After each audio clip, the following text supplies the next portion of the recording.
कुछ नजर आ रहा है? मतलब ऐसी बहुत सारी इम्कानात है जिसको लेकर मुझे लगता है कि तेजस्वी यादव जो इस बारे में इतना इस तरह से वो खुश नजर आ रहे हैं। मैं आपको जो तेजस्वी यादव ने आज मीडिया से बात की है रूबरू होते हुए, वो पूरी उनका जो बयान है वो आपको सुनाना चाहता हूं, ताकि इससे हम कुछ और आगे बात शुरू कर सकें। जनता देश की बेरोजगारी से, गरीबी से, लाचारी से, बेबसी से, न शिक्षा है न चिकित्सा है, और जहां से ये विधायक जो चुन के आए हैं वो बिहार का सबसे गरीब इलाका जो कि सीमांचल है, और अभी जो पूरा बाढ़ की स्थिति बनी हुई है, तो उस हालात में पहले से ही इतनी ज्यादा मुसीबत हमारी देश की जनता, बिहार की जनता झेल रही है। वो कम था क्या जो इस तरह का पॉइजन, जहर समाज में घोला जा रहा है, जहां एक भाई को दूसरे भाई के प्रति लड़ाया जा रहा है। चाहे नुपुर शर्मा का बयान हो, उसकी भी निंदा है, चाहे जो उदयपुर की घटना है हम उसकी भी कठोर निंदा करते हैं। तो इस हालात को देखते हुए सभी लोगों ने निर्णय लिया है, और हम लोगों ने खुशी जाहिर की है कि भाई इससे बल मिला, और ये समय की मांग था, और ये जनता की मांग थी, आम आवाम की मांग थी कि भाई बिहार में महागठबंधन राष्ट्रीय जनता दल को मजबूत कीजिए। अगर कोई बिहार में सांप्रदायिक शक्तियों को लड़ सकता है, हरा सकता है, जो हमने हराया है। आज तक भाजपा की हिम्मत नहीं हुई बिहार में कि अकेले चुनाव लड़ के दिखा सके। एनडीए में सबसे बड़ी पार्टी होने के बावजूद भी तीसरे नंबर की जो पार्टी है उसका मुख्यमंत्री बनाया गया। ये क्या है? इसलिए हम लोगों ने शुरुआत से ही हम लोगों ने लड़ाई लड़ी, और इस लड़ाई को हम लोग आगे लड़ेंगे और हम लोग जीत हासिल करेंगे।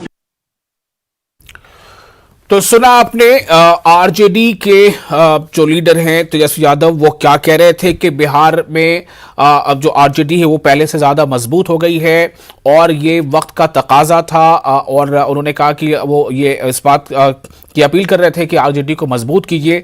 तो इससे साफ इशारे मिल रहे हैं कि कहीं ना कहीं उन्होंने, यानी उनकी पार्टी की तरफ से एक कोशिश थी कि एमआईएम के लोग भी जो उनके साथ जुड़ जाएं। तो अब ये तो हो गया कि 79 एमएलएस के साथ जो सबसे बड़ी पार्टी है, यानी कि सिंगल लार्जेस्ट पार्टी का जो एक हम कह सकते हैं कि टैग जो होता है वो अब आरजेडी के साथ जुड़ गया है। लेकिन उसके फायदे क्या हो सकते हैं? क्या आरजेडी जो अपोजिशन का जो ग्रैंड अलायंस है, क्या वो अब इस पोजीशन में आ गया है कि वो सरकार बनाने का क्लेम कर सके? बिल्कुल नहीं, क्योंकि 283 जो मेंबर पार्लियामेंट की वहां पर, माफ कीजिएगा, मेंबर असेंबली की जो सीट है वहां पर कुल 243, तो 243 के लिए जो हाफ वे मार्क है वो अभी भी नहीं पहुंचा है।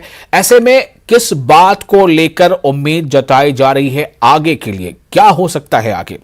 पहले मैं जरा आपको बता दूं कि जो चार जो एमएलएज हैं एमआईएम के, जिन्होंने एमआईएम को छोड़ा और आरजेडी ज्वाइन कर लिया, उनके नाम हैं मोहम्मद इजहार आसफी जो कोचाधामन से एमएलए हैं, शाहनवाज आलम जो जोकीहाट से एमएलए हैं, सैयद रुकनुद्दीन बैसी से एमएलए हैं, और अजहर नईमी ये बहादुरगंज से एमएलए हैं। सिर्फ और सिर्फ अख्तरुल ईमान जो आरजेडी के बिहार एमआईएम के सदर हैं, उन्होंने एमआईएम को नहीं छोड़ा है, वो अब भी एमआईएम के साथ है।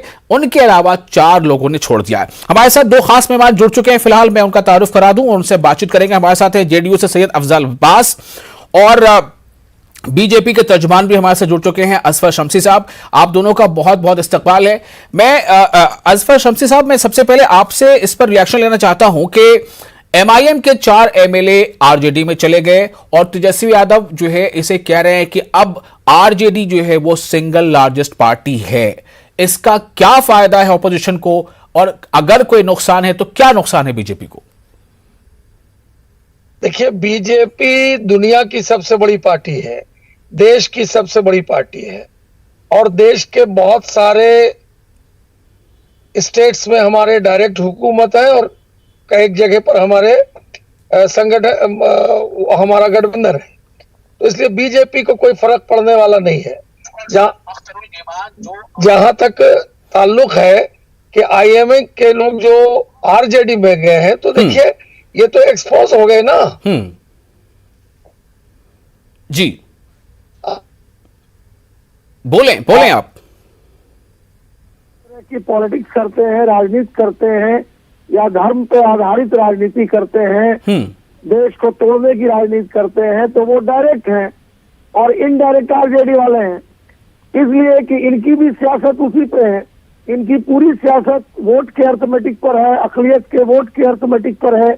और जब इनको अकलियत के लोग रिजेक्ट करते हैं, और जैसा कि देखा कि जो पिछला चुनाव हुआ, उस चुनाव में खास करके जो सीमांचल क्षेत्र था, तो आरजेडी के जो कैंडिडेट थे वहाँ अकलियतों ने उनको रिजेक्ट किया और वहां पर जो है जो जीते वो आईएम के लोग जीते, आईएमआई के लोग जीते जी। तो वो लोग जीते, तो उनकी सियासत डायरेक्ट है, धर्म पे आधारित, देश को तोड़ने पे आधारित, और ये इनडायरेक्ट है। तो मैं तो इनको कहूंगा कि ये जो आरजेडी वाले हैं, इनकी भी सियासत एक्सपोज हो गई जी।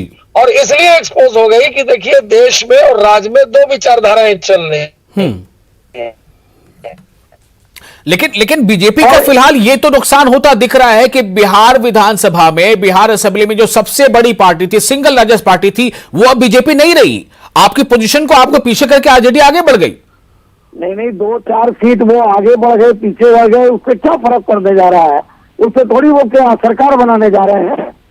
आगे और पीछे 2 सीट आगे अगर हो गए, देखिए बिहार की जनता ने जनादेश एनडीए को दिया है, और जब एनडीए को जनादेश मिला है तो इन लोगों की कोई वैकेंसी नहीं है।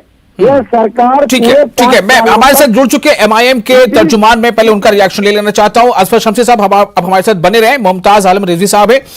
मुमताज साहब, इतना बड़ा झटका ये कैसे हो गया? अचानक ये कैसे हो गया? क्या पहले से बातचीत चल रही थी आपके एमएलएस की, और क्या पार्टी के आला कमान को उसके बारे में कोई भनक नहीं मिली थी?